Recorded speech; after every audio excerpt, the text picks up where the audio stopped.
एक गरीब लड़के की कहानी। इस कहानी को पूरे मन से पढ़ोगे तो सच में आपकी आंखों में पानी आ जाएगा। एक भयानक अंधेरी रात में मंदिर की सीढ़ी पर मंदिर में लगे लाइट की रोशनी में एक साधारण 15 साल का लड़का पढ़ाई करते दिखा। ठंडी के दिन थे, वो ठंड से कांप रहा था लेकिन पढ़ाई में खोया हुआ था। हफ्ते में 2 दिन में उस रास्ते से होकर गुजरता था। दिन में कभी वो नजर नहीं आता था। मुझे काफ़ी जिज्ञासा होती थी उसके बारे में जानने की। एक रात खाना खाकर मैं गाड़ी लेकर उसी रास्ते से गुजरने वाला था।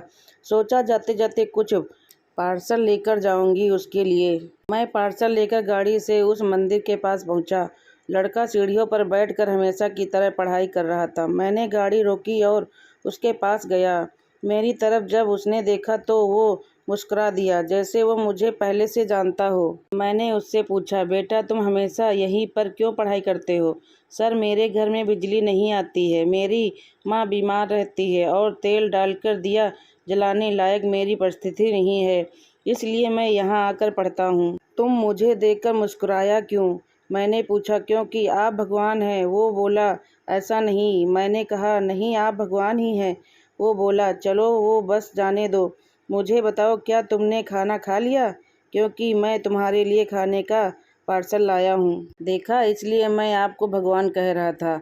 आज मुझे बहुत भूख लगी है। सुबह से मैंने कुछ भी नहीं खाया, लेकिन मुझे इस बात की जरा सी चिंता नहीं थी कि मैं जानता था कि वो भगवान जिससे मुझे भूख दी है वो मुझे भूखा पेट नहीं सुलाएगा। किसी न किसी रूप में आकर मुझे खाना देगा। और आप खाना लेकर आ गए। आप भगवान ही हो ना? मेरे पास कोई शब्द नहीं थे। अनजाने में ही मेरे हाथों पुण्य का काम हो रहा था। हर दिन कर्जे में डूबे होने के कारण ऊपर वाले को उस भगवान को कोसता था। आज उसने मुझे ही भगवान की उपस्थिति देखकर शर्मसार कर दिया था। आधा खाना खाकर उसने आधा बचा लिया और मुझसे बोला कि सर, आप 5 मिनट यहीं ठहरिए, मैं यहाँ खाना मेरी माँ को दे कर आता हूँ। मंदिर से कुछ दूर एक पुराने घर की तरफ जाते हुए मैं उसे देखता रहा। कुछ मिनटों बाद वह वापस लौटा। उसके हाथों में मुट्ठी भर फूल थे। उसने वो मेरे पैरों में रख दिए और बोला, माँ ने कहा है, जिस भगवान ने हमारा पेट भरा है उसके चरणों में थोड़े फूल तो चढ़ाने ही चाहिए। मेरी आंखें बंद हो गई और उसमें अपने आप आंसू निकल गए। आंखें खोल के मैंने उसके पुराने घर के तरफ देखा। उस घर के सामने पड़े पत्थर में भी मुझे प्यारी सी मुस्कान दिखाई दे रही थी।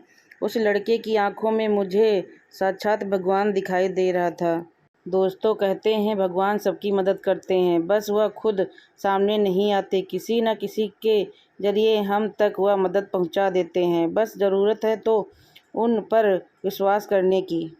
कहानी अच्छी लगी हो तो लाइक, सब्सक्राइब, शेयर, कमेंट।